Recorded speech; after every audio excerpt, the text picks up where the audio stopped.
Hello বন্ধুরা, good morning.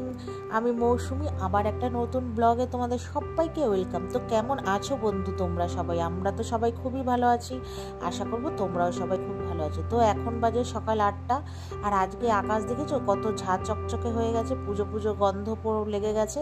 তো চলো বন্ধুরা, এখান থেকে ভিডিওটা স্টার্ট করছি তোমাদেরকে সাথে নিয়ে। তো চলো, চলে এসেছি ফ্রেশ হয়ে রান্নাঘরে।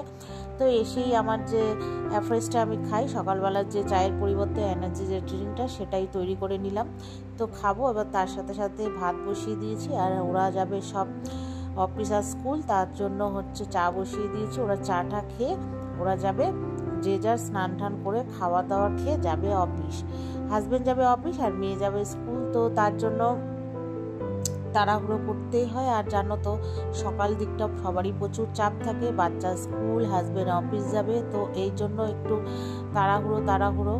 তো তার মধ্যেও মাথা ঠান্ডা রেখে ঘরে যাবতীয় কাজকর্ম করতে হয়। একটা তো টেনশন হয়ই সকালবেলা, যারা এই রকম আর কি অবস্থার মধ্যে দিয়ে যাও। তো যাই হোক, ঘরটা একটু ঝাড় দিয়ে নিলাম কোনো রকম, যেহেতু বাসি ঘর। তো তারপরে ওরা যখন বেরিয়ে যাবে তারপরে ভালোভাবে পুরো ডাস্টিং করব।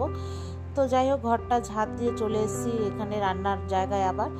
তো রান্নার জায়গায় আসায় আমি আমার ব্রেকফাস্টটা যে করব সেটা তৈরি করে নিচ্ছি। তো রেখে দেবো তৈরি করে, তারপরে হচ্ছে খাবো আর কাজ করব।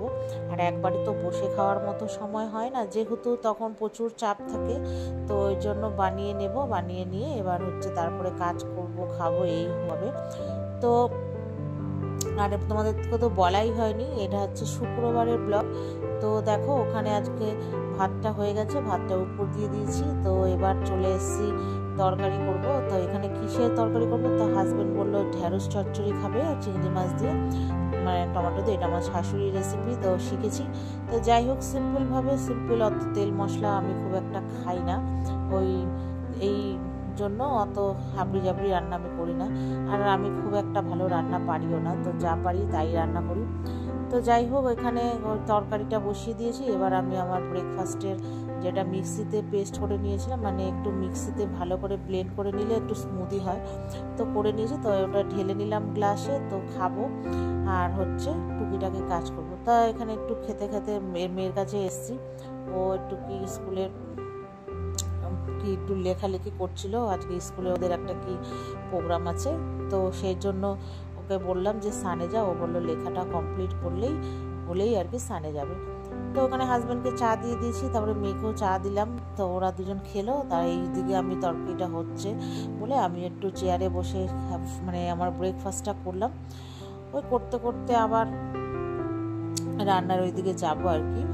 তো হাজব্যান্ড যেন কি বলছিল, ওই জন্য কি বললাম ভুলে গেছি, মনে নেই। আর তারপরে চলে এসেছি ঘরে।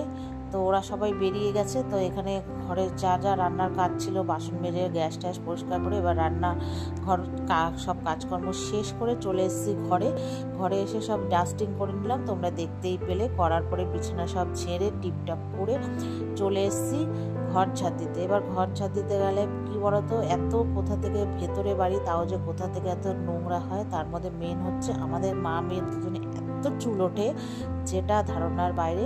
চুল উঠে টাকলা হয়ে যাচ্ছি, জানি না কি থেকে কি হবে। আর চুল বুড়ো বয়সে মাথায় একটা চুলও থাকবে না। তো যাই হোক, ঘরটা ঝাড় দিয়ে ঘর মুছে তারপরে স্নান করে ঠাকুরকে পুজো দিয়ে চলে এসেছি রান্নাঘরে। আর প্রচুর জোরে আমাদের এখানে কারেন্ট চলে গেছিলো। তো বানিয়েছিলাম ডালিয়া, খাওয়া দাওয়া করে ভিডিও করে নিই। তারপরে এটা বিকেলবেলা আমি আর মেয়ে দুজনে যাবো নাচে স্কুল, আজকে ফ্রাইডে। তো চলো বন্ধুরা, ভিডিওটা